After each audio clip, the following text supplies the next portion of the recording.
What's up, guys? I've been going through John Carpenter's movies. I just reviewed Vampires. I want to eventually get to a place where I can do a John Carpenter ranking, but there's a couple movies I haven't seen. But anyway, one of them that I just saw was Someone's Watching Me, and this is the movie that he did right before Halloween. So anyway, let's review Someone's Watching Me. Let's go.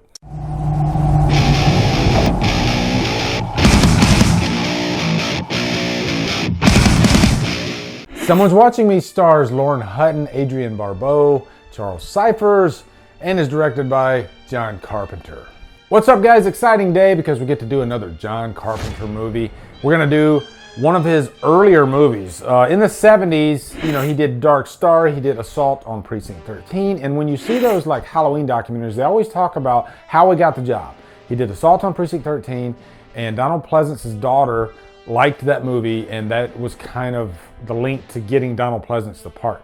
But one movie that you don't hear much about is Someone's Watching Me. And as a matter of fact, I didn't even know anything about this movie until a few years ago. I was walking through Best Buy. Might have been during like a Drumdums drive. Remember those videos? Haven't done those in quite a long time. But and so I was like, oh, John Carpenter, yeah, Lauren Hutton, Adrienne Barbeau, let me check this out. And so it's a TV movie. And I think that's one reason why it kind of slipped through the radar, because if you think back, you know, this came out in 1978. John Carpenter had, I believe, 3 movies come out in 78. It might have been his busiest year. You know, he had Elvis, he had Someone's Watching Me, and of course he had Halloween. This was a TV movie, much like Elvis, and back then, I think they had maybe beta machines. I don't even know if VCRs were available in 78. So TV movies, you had to catch it on the night that it showed. And if you didn't, you know, there was really no option to record it. You just had to kind of wait and hopefully it would come back around again. Wednesday. I'll find you. I don't give up. I'm gonna go to the police. Lauren Hutton, David Burney, and Adrienne Barbeau. She has everything to live for, but someone wants her dead. Someone's Watching Me. Right after Dick Clark Wednesday on NBC. So a lot of movies end up getting lost, you know, in the ether. And luckily with home video, they eventually make their way back. And I think that's what happened with Someone's Watching Me.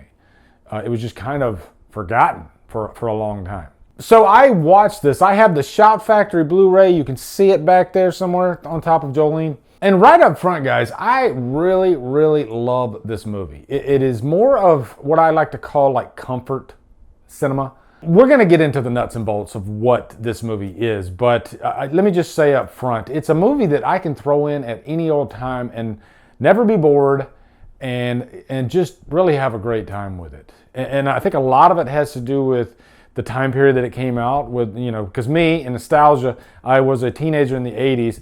I used to watch a lot of 80s TV like The Incredible Hulk, Dukes of Hazzard, Simon and Simon. Television, movies, and TV, they all had kind of a similar pattern back then, even, you know, all the way down to like The Composer.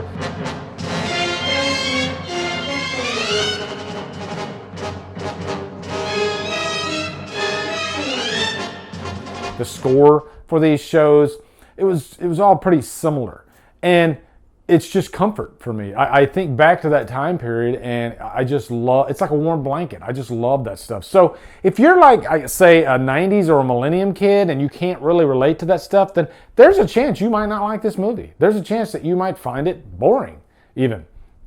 But, you know, for me, I just, like every freaking scene, I'm just like immersed in this world just because I love that time period. So anyway, let's give you a quick plot synopsis. Lauren Hutton plays Lee Michaels.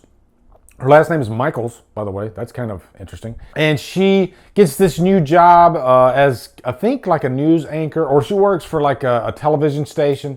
She moves to LA and she lives in this high-rise building. As a matter of fact, originally this movie was going to be called High Rise. The script was called High Rise, but they eventually changed it to Someone's Watching Me. And really, this is a movie about a stalker. As soon as she moves in, there's this stalker that starts calling her on the telephone. And he would say, did you get the gift? Because he sends her like 3 or 4 gifts along the way throughout the movie. You know, like he might send her like a swimsuit. You know, just really scary stuff for a young woman that's new to an area. And, you know, you're just very vulnerable.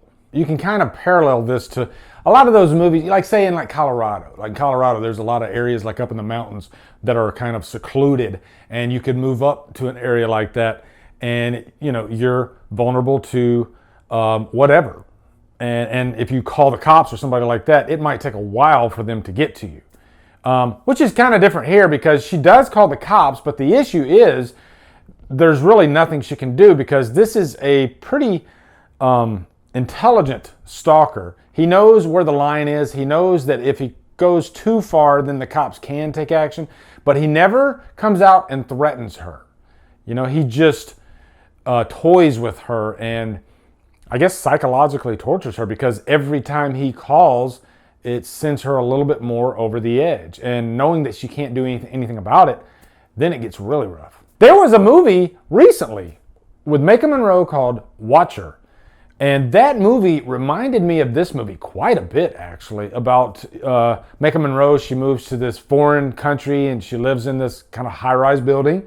And she looks across and she sees a guy staring at her with a telescope. Same thing here. The telescope is kind of an iconic image from this movie. And this was based on a true story, way back in probably the 60s or 70s about a stalker. And he was after this woman, and I think he even killed her. So just the idea, not the exact story, but just the idea of a young woman in a city alone and, a stalker is after her. Now, this is the movie where John Carpenter met Adrienne Barbeau. They eventually had a relationship. They had children together. Cody Carpenter, that's his mother, Adrienne Barbeau. But she plays this character, Sophia, and she happens to be a gay character. She's a lesbian. And this was one of the first times on TV or movies back in the 70s where they had a gay character and didn't make them look kind of like, a villain or kind of make fun of them. A lot of times they just wouldn't even put gay characters in movies and TV back then. But here it is, they cast Adrienne Barbeau to play this gay character, and she happens to be, a very intelligent, strong-minded, hard-fighting type of character. To break down some of those barriers, you have to start somewhere, and Carpenter did it first. He wrote the script for this. Also, this is called High Rise, right? One of the ideas for Halloween 2 was for it to take place in a high-rise building. I always thought that this movie came out after Halloween 2, but no, it actually came out before the first Halloween. So it's interesting, what if they would have done that and made Halloween 2 a high-rise building? You'd have two movies written by Carpenter that took place in a high-rise. They would probably be very different because even though Halloween is more about tension and there's very little blood, outside of that, that's kind of the only similarities to this movie. And I think that's just because this does feel more like a TV movie, whereas Halloween feels much more cinematic. And Halloween just has a much creepier vibe. It's a scary movie. Still to this day, it's pretty scary. And someone's watching me, I wouldn't say it's scary. It's more of a thriller. But I appreciate the fact that Carpenter chose to not put any blood whatsoever in this movie. And that's a tough challenge for a director to not depend on blood. This whole movie is a cat and mouse, and it's about suspense. Watching this character kind of unravel throughout and become psychologically tormented. And that all comes down to the performance. Lauren Hutton, I think she does a great job of conveying that along the way. And also, this is a whodunit, and I'm not going to spoil it for you because a lot of you probably haven't seen this movie, but I will say, this isn't the type of movie that you're going to be blown away by who the killer is. I guess a lot like those Giallo movies. You're never really blown away by who the killer is. It's surprising, and this one will surprise. You're not going to guess who the killer is. That's not the point of the movie. The point of the movie is the journey along the way. Watching this character fall apart. That's the point of the movie. You wouldn't even have to reveal who the killer is. It could be one of those where the killer got away, you never found out who it was. Wouldn't even matter. Just because it's about the journey. It's about the suspense.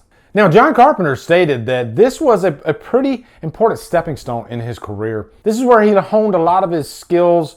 He used techniques that he learned from this movie in Halloween, filmed directly after. So you can kind of spot some of those moments from Halloween in this movie as far as directing style and, when to move the camera, which angle to put the camera at. All that's in here. But really, even how to do stunts. You know, whether your actor's going to do a stunt or if you're going to go with a stunt person, sometimes it doesn't always work out textbook like you think it's going to. Sometimes the actor has to step in there and figure out a way to get it done, and that's what happened. That iconic scene at the end of the movie, which, by the way, that freaking high rise is like a character in the movie in and of itself.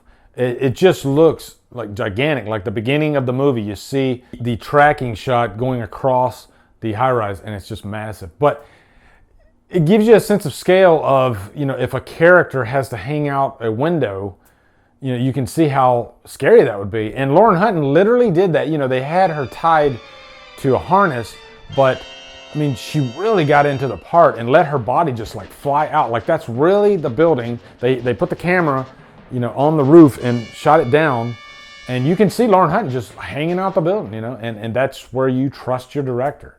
You know, you trust that your director is going to keep you safe and protect you, and that's what she did. She gave it her all. You know, and don't expect like very many kill scenes in this movie at all. There's maybe one, I think, but it counts. It's a pretty cool, almost Hitchcockian type of kill. As a matter of fact, this whole movie definitely feels like an homage to Hitchcock. I spotted quite a few moments that felt very Hitchcock, all the way down to the score. I sometimes wonder, what if Carpenter did the score for this movie? It probably would have made it so much better. But having said that, I do like the more, I guess it's kind of like a commercial type of score that they used back in the late 70s. Kind of like the one they used in Psycho. To me, I like those traditional scores, and it works. You know, there's a movie, Hell Night, that could have went with a more modern, even like synthy type of score of the day, like the 80s. But no, Hell Night uses one of those older style, like, you know, 50s and 60s types of scores. And you know what? I think those work as well. So, but guys, I love this movie. It's early Carpenter. It's nice to see this director kind of finding his footing early on in his career. But you got some fine performances by Lauren Hutton, Adrienne Barbeau, Charles Cyphers is in there. And I can't recommend this movie enough. You know, to me, it felt like comfort food. I just loved getting immersed in this nostalgic world. That's what it was for me. This movie feels just like a product of like my childhood. So, and it's great that, you know, companies like Shout Factory, they find these old movies that might not have seen the light of day, and they put them out there in a great quality transfer too. And by the way, watch this in the 4:3 original aspect ratio. If you watch the widescreen version, all it's going to do is zoom in on the picture, so you don't get all of the picture. So it's kind of like what they do with IMAX now. Watch it in the 4:3, and that way you can get all the data, you know? So definitely giving it a purchase worthy. Someone's watching me. Good Carpenter flick, for sure. Also, be sure to come over to Killer Flicks, where we talk horror all day and every day. And on Fridays, we do Free Fall Fridays. Follow me at Drumdums on all my socials. Support me on Patreon. Buy me a coffee. Anyway, guys, thank you so much for watching. Have a great day. And Drumdum out.